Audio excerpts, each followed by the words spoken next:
கடமை தவறில், அதாவது நமது கடமைகளை ஒருபோதும் கைவிடக்கூடாது. இந்த உயரிய தத்துவத்திற்கு மக்கள் தலைவர் காமராஜர் தனது வாழ்நாளில் நடந்த ஒரு சம்பவத்தின் மூலம் எவ்வாறு உதாரணம் காட்டினார் என்பதை பற்றி தான் இன்னைக்கு நாம பார்க்க போறோம். வாங்க வீடியோக்குள்ள போகலாம். ஒரு முறை மக்கள் மனம் கவர்ந்த முதலமைச்சர் காமராஜர் ஒரு சுற்றுப்பயணம் மேற்கொண்டிருந்தார்.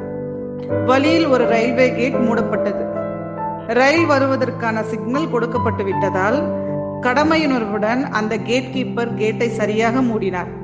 காமராஜரின் கார் உட்பட அனைத்து வாகனங்களும் வரிசையாக நின்று கொண்டிருந்தன. அப்போது அங்கே ஒரு காவல் அதிகாரி வந்தார். காமராஜர் காரில் இருக்கிறார் என்பதை அறிந்த அவர் தன் அதிகாரத்தை காட்ட வேண்டும் என்ற எண்ணத்தில் கேட் கீப்பரிடம் சென்று, முதலமைச்சர் வருகிறார், உடனே கேட்டை திற, உனக்கு எவ்வளவு தைரியம், சீக்கிரம் தர என்று மிகவும் வற்புறுத்தினார். அந்த அதிகாரி தனது கடமையை மறந்து தனது அதிகாரத்தை தவறாக பயன்படுத்த துணிந்தார். இந்த சம்பவத்தை தனது காரில் இருந்து கவனித்துக் கொண்டிருந்த காமராஜர் பொறுமையுடன் அந்த அதிகாரியை தன்பால் அழைத்தார்.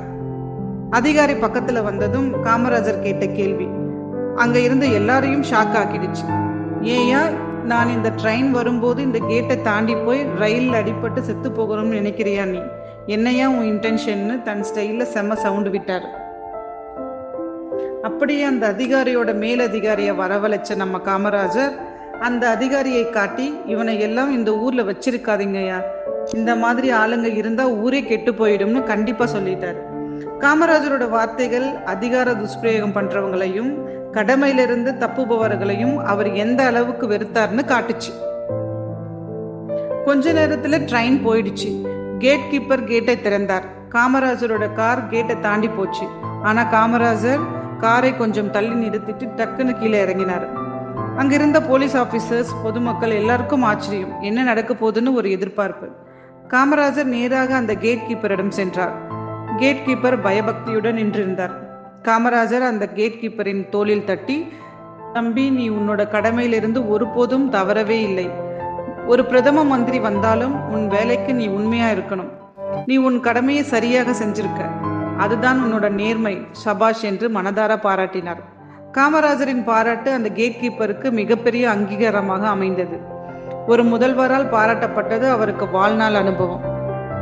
நண்பர்களே, காமராஜர் அந்த கேட் கீப்பருக்கு சொன்னது வெறும் பாராட்டு மட்டுமல்ல, அது நம் ஒவ்வொருவருக்கும் அவர் விட்டு சென்ற ஒரு பொன்மொழியாகும். நமது பணியோ பொறுப்போ எதுவாக இருந்தாலும் அதற்குரிய விதிமுறைகளை நாம் மதிக்க வேண்டும். யார் எதிரில் இருந்தாலும் கடமையை சரியாக செய்வதே சிறந்த பண்பு. சின்னஞ்சிறு வேலை முதல் பெரிய பொறுப்புகள் வரை நாம் நமது கடமையிலிருந்து தவறாமல் செயல்பட்டால் நம் வாழ்வு நிச்சயம் பிரகாசிக்கும். மன நிம்மதியும் வளர்ச்சியும் தானாகவே வந்து சேரும். காமராஜரின் இந்த சம்பவம் கடமை தவறில் என்ற வாசகத்திற்கு ஒரு சிறந்த எடுத்துக்காட்டு. இது வெறும் வார்த்தைகள் அல்ல, நமது தினசரி வாழ்க்கையில் நாம் கடைபிடிக்க வேண்டிய ஒரு நெறி. நாமும் அந்த கேட் கீப்பரை போல எந்த சூழ்நிலையிலும் எந்த அழுத்தத்தின் கீழும் நமது கடமையிலிருந்து தவறாமல் நேர்மையுடன் செயல்படுவோம். அதுவே நம்மை உயர்த்தும், சமூகத்திற்கும் நல்லதொரு எடுத்துக்காட்டாக அமையும். இந்த வீடியோ உங்களுக்கு பிடிச்சிருந்தா லைக் பண்ணுங்க, உங்க நண்பர்களோட ஷேர் பண்ணுங்க. இந்த கடமை தவறில் என்ற வாசகம் பற்றி நீங்க என்ன நினைக்கிறீங்கன்னு கமெண்ட்ஸ்ல சொல்லுங்க. மேலும் இது போன்ற பயனுள்ள வீடியோக்களை பார்க்க நம்ம சேனலை சப்ஸ்கிரைப் பண்ணுங்க. மீண்டும் பயனுள்ள தகவலுடன் சந்திப்போம். நன்றி, வணக்கம்.